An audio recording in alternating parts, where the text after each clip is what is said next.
We are doing it jointly. Yes. We can. Thank you for stepping in. Professor knows the name. Professor knows the name.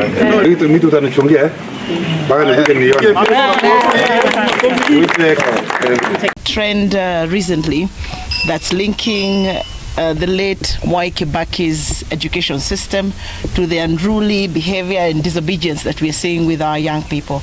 And I want to say to the nation that there is a very weak or no correlation between what was envisioned by the education system of Mwai Kibaki and what we are seeing today in terms of unruly behavior with our youth. And therefore I want to call upon all of us to rethink perhaps as young people what it is that we are doing. We would hate that many years to come there will be a generation that will be burning down Kenya and they will be saying that they are the generation of Dr. William Samoei Ruto. So let us delink unruly behavior, theft, and things like that that destroy a nation to education system. We need to improve the transition rate to universities in Kakamega County. Right now, it stands at 21%. We can definitely do better, and so we are talking to the schools to launch programs that will help students to improve their performance. Another message is to those students who completed KCSE last year, 2024, those that have been placed in the universities. The portal is now open for them to apply for funding from the higher education funding institutions, that is Universities Fund and Higher Education Loans Board. We also have a number of students who did not apply for university education, and I want to encourage them to apply. We still have openings for them, and we will support them through the application process. We are encouraging all our schools around the country to adopt a new system called e-procurement. The government has given a directive that all schools, beginning this financial year, must be on an e-procurement portal.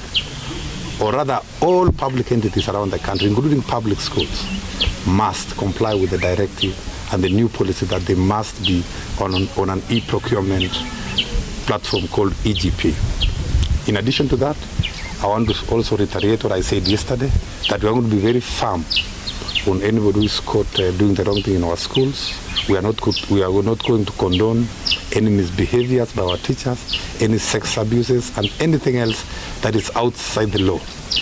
I have sent inspectors and quality assurance officers to Marsabit to be able to look into the situation of the complaint that came, that you have seen on social media. And we have directed them to be very firm to ensure that the right thing is done, because we understand, although investigations are going on, that some students who are subjected to corporal punishment, which is outlawed, and we are telling all our teachers around the country, let's do the right thing.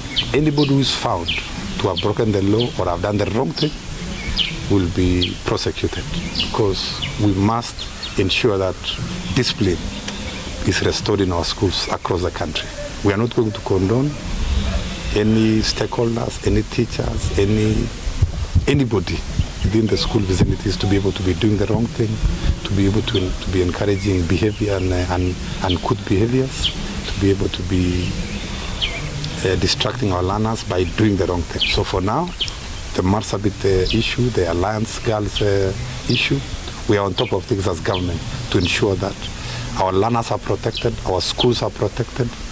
And I want to assure all the stakeholders, including the parents, that the government is doing everything possible to ensure that the learners are protected. Different from the professionals. I'm a product of politics. So mine is to talk that PSS politics in Navajo talks about education. Our politics is towards education. To compete with others, we must make sure that we have a sober political environment. Without peace, you could not be here, PS. But now that there is no trouble in terms of politics in Navajo, you can walk at night, you can come and open classes for us. We still want more from UPS.